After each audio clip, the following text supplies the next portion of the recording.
Coming up on tonight's Hometown Magazine, Drew's World will take us out to Davisburg with a visit to artist Larry McCarthy, and Tom Fielder with Flint Theater Live will go out to the Buckham Alley Theater for a live coverage of the opening night of a new production by Flint playwright Mark Friesen called Landlord Troy and the Disciples of Cyclone Hallelujah. We'll talk to Mark and a lot of the other people involved with the production on tonight's Hometown Magazine.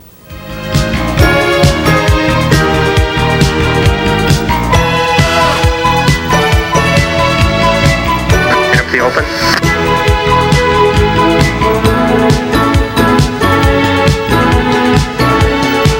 Stand by with the graphic. Lose it.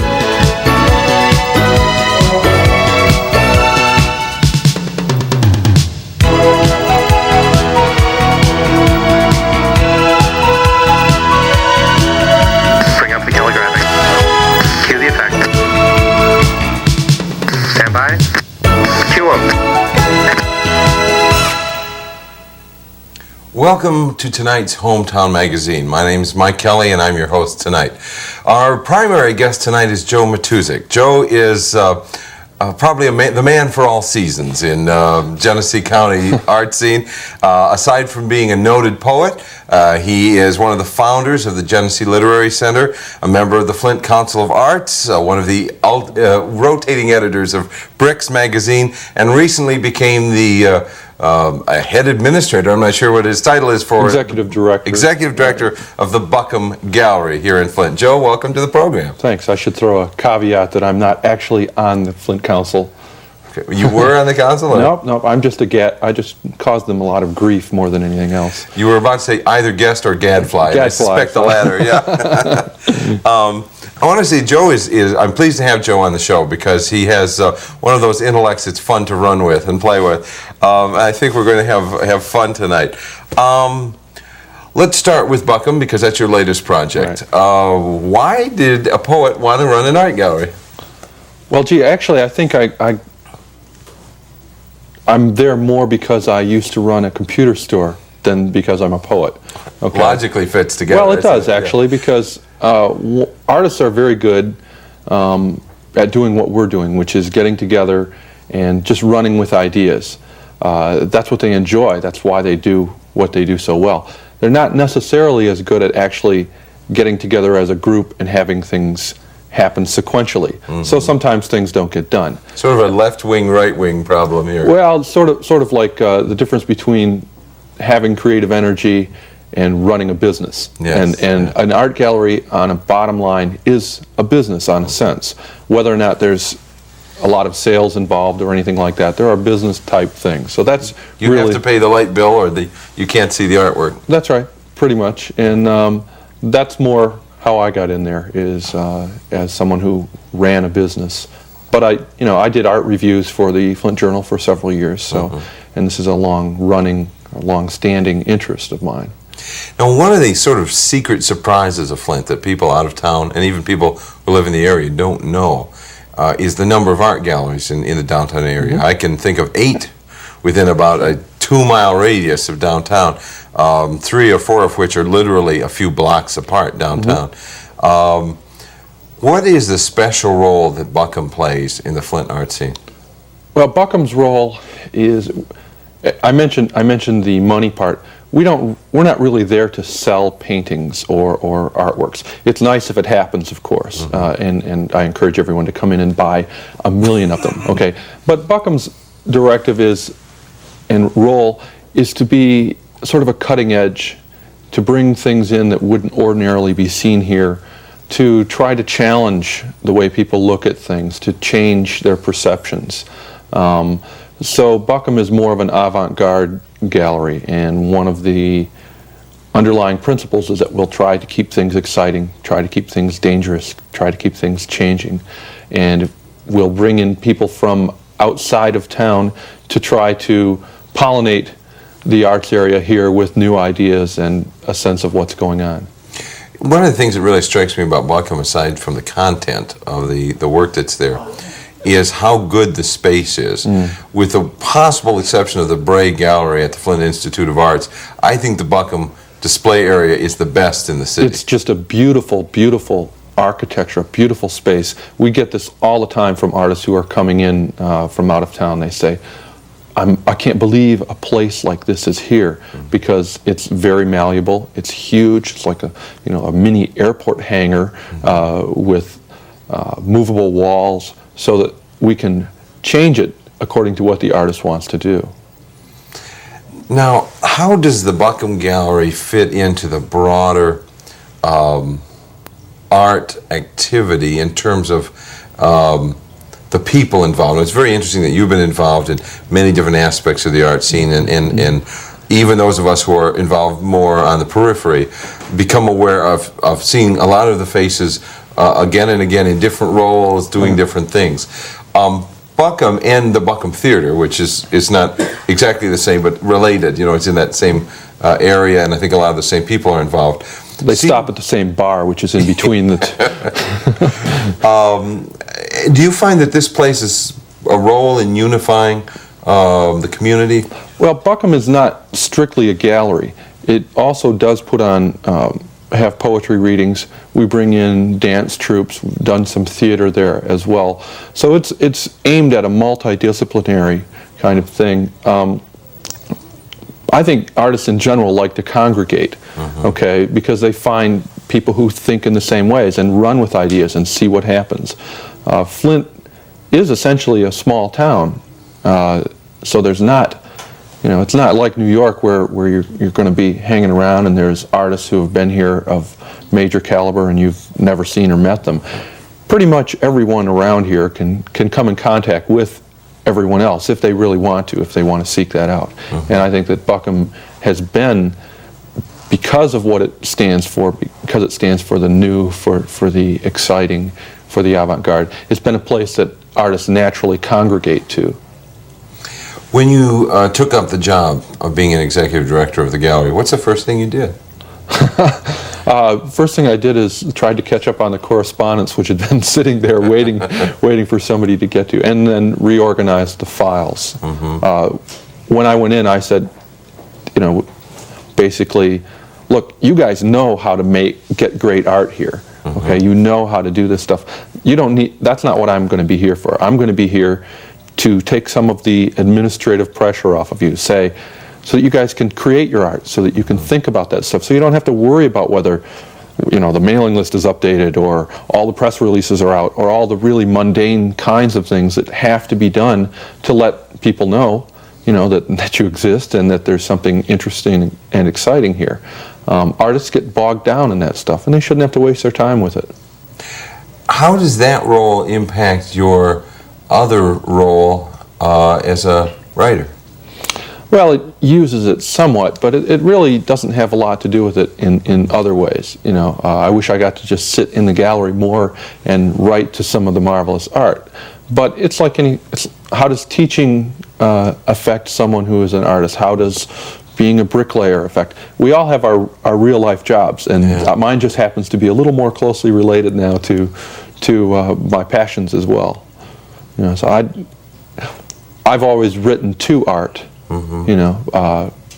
And some of the skills that I have in communication are valuable here, but I'm not sure, there's not a lot of room for poetry when you're updating a mailing list. What are you going to do differently?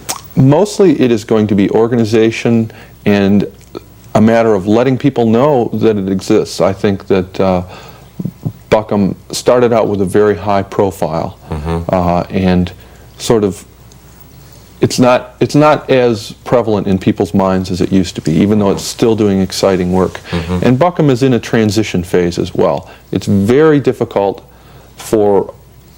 to stay on the cutting edge for a long time. I mean, how do you do that? How do you say, okay, we're going to be exciting for a long time. We're going to be an institution that's exciting.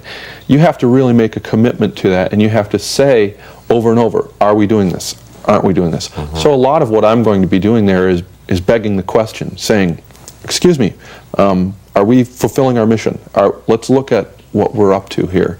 I hope to, outside of the administrative things, just make people more aware of this as a normal kind of thing and what this has to offer to their lives. Art at its best makes you think about things, makes you change your way or challenge your normal way of thinking. And avant-garde art pushes that the hardest.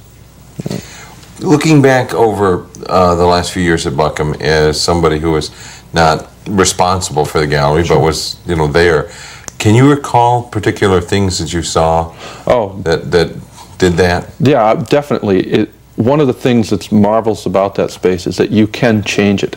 So there have been shows where artists will come in and they will literally create environments. You walk into a weird visqueened world where you walk around and you can participate in that. A lot of very visual kinds of things. That's one of the exciting things about Buckham is every show is different from the last. With most galleries you get a sense of continuity where you're going to come in and this show flows naturally out of the last. With Buckham, it's almost like you go in and you don't know what you're liable to see, and that's very exciting. And it's exciting to set up show by show and see, my gosh, what is this person doing? As opposed to this person, and because that really makes you look at things differently. That's valuable for anyone, I think. What do you have in the works? What are we going to see in the next couple of months? Well, the forthcoming show has 4 women artists. Maggie Citron out of Ann Arbor, who does some wonderful screen paintings where they're like physical screens, almost like because she wants her paintings to move and change a little bit. Oh, okay. Multi-layered sort of thing? Well, no, almost like hinged screens, but her idea is to make it 3-dimensional so that it changes the way it looks. Helena Sadowski out of Detroit makes these really bizarrely wonderful wood sculptures that stand. Some are very large and some are small. That they're just, I don't know, they're almost religious the way you look at them, even though they don't have any obvious religious icon. So it goes back to the early days of the totem and the. That's right. It's a very primal looking stuff. Ann Heyer and Chris Waters are both Buckham member artists. Chris is on the faculty at the University of Michigan Flint, and she works in watercolor and in oil. Does a lot of landscape kinds of things as well. Her stuff is just wonderful, and she has a really sort of sardonic wit underneath it. And Ann Heyer, I don't know what she's going to do. She's been nice and secretive. I'm looking forward to seeing them. She doesn't want to tell me. She wants to, which is, again, that's one of the exciting things. Is for me, they come in, here they are. It's wow, this is strange. How do we put this together? How do we make a show out of it?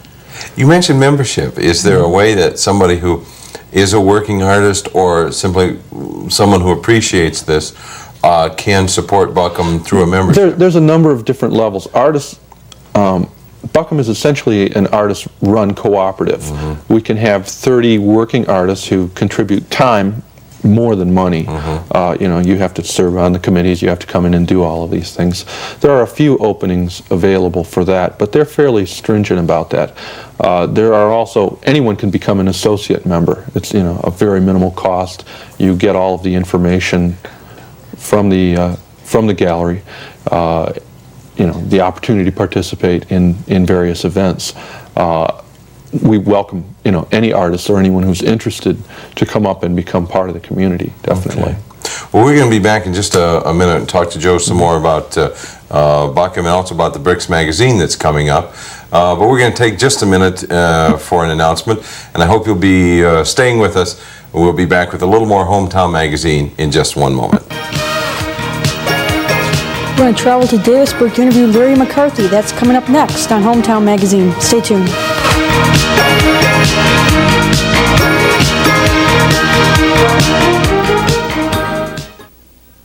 I see trees of green, red roses too. I see them bloom and you. And I think to myself, what a wonderful world. When I grow up, I want the air to be clean and everyone to love each other. And I want everyone to be healthy so they live to be very, very old. Many people have joined in the fight against HIV, the virus that causes AIDS, and progress is being made, but the disease is still spreading, and only you can stop it. Only you have the power to prevent it from happening to you. Are we all going to fight, or are we just going to let the disease spread further? I just want to grow up in a better world. Learn how you can prevent HIV infection. Call 1-800-342-AIDS. There was a time when people helped their neighbors, and together they built a stronger community. This spirit lives on today in NeighborWorks, a unique partnership of local residents, business, and government leaders. NeighborWorks volunteers have rebuilt over 100,000 homes, restoring pride to millions of neighbors. So help a neighbor and a nation. Join NeighborWorks, reversing decline, rebuilding pride. Welcome back to Hometown Magazine. My name is Michael Kelly. Our guest this evening is Joe Matuzik, who has a number of different hats to wear, although he isn't wearing any of them right now.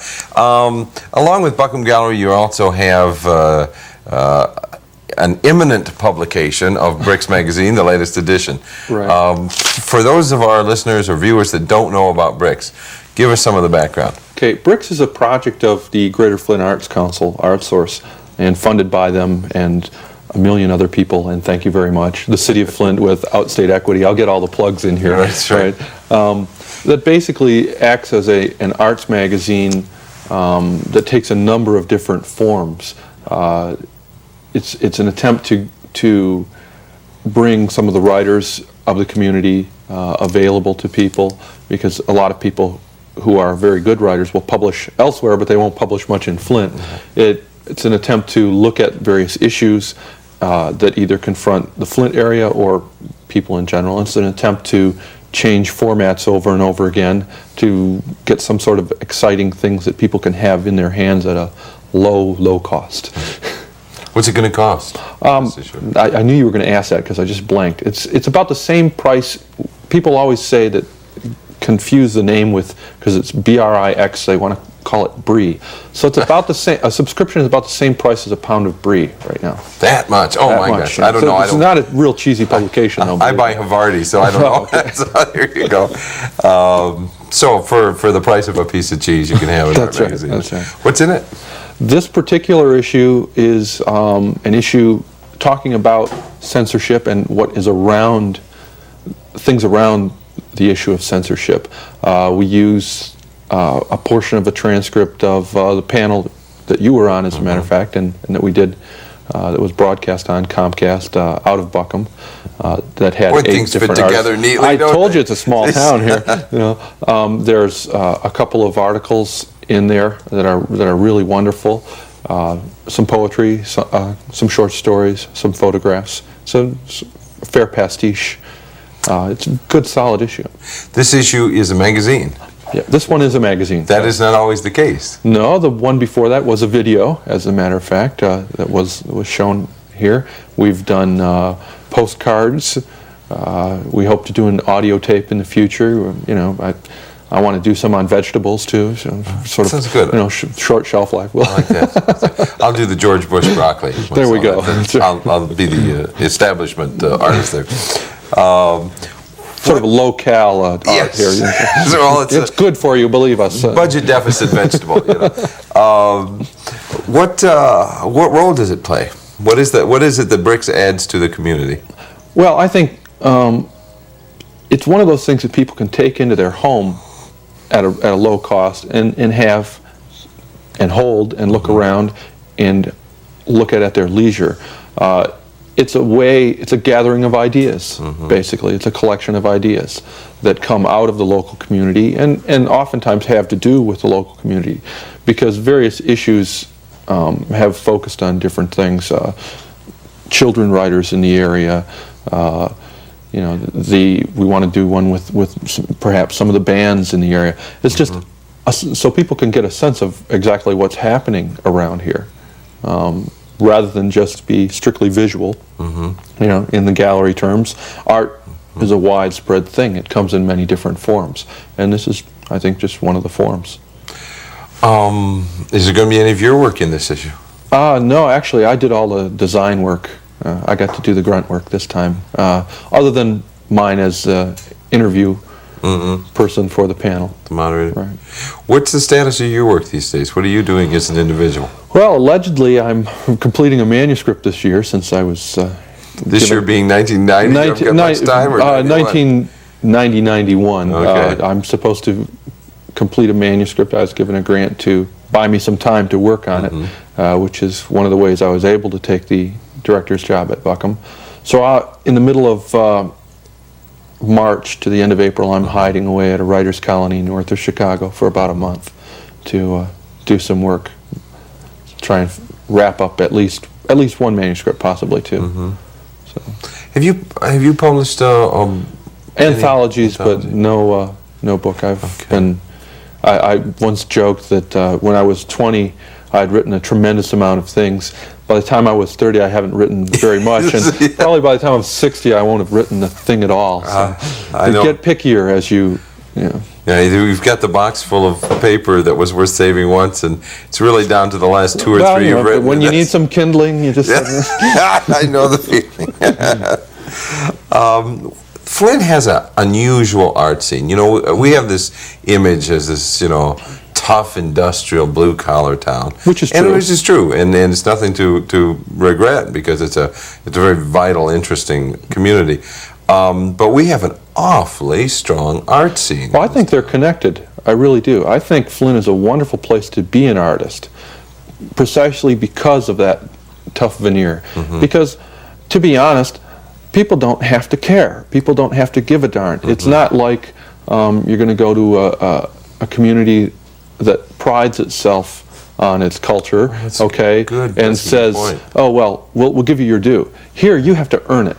Okay, you have to work hard for any kind of feedback that you get, and I think that's positive. I think that keeps arts honest.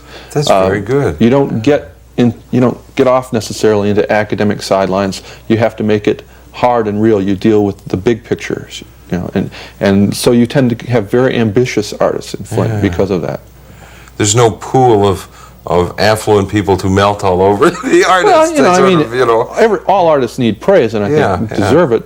But you also need to be challenged. You also need to say, okay, well, what does this really have to do with the big issues which art always tackles? Life, death, you know, things in between, you know, and as opposed to particular issues of light and color. Yes, you still do that kinds of thing, but you know, doesn't preclude the big things.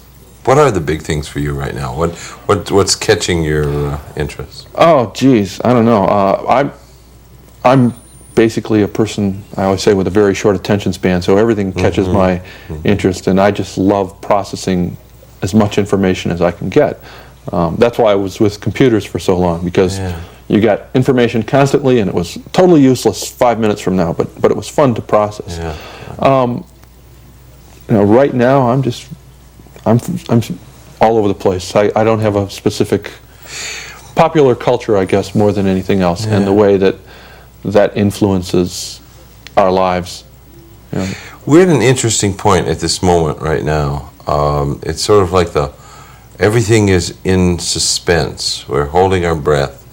We're on the edge of economic disruption, but not quite there. We have the snows of winter and the winds of war in the air right now, and it's very. We're looking over the cliff, but we don't know if we're falling yet. That's great.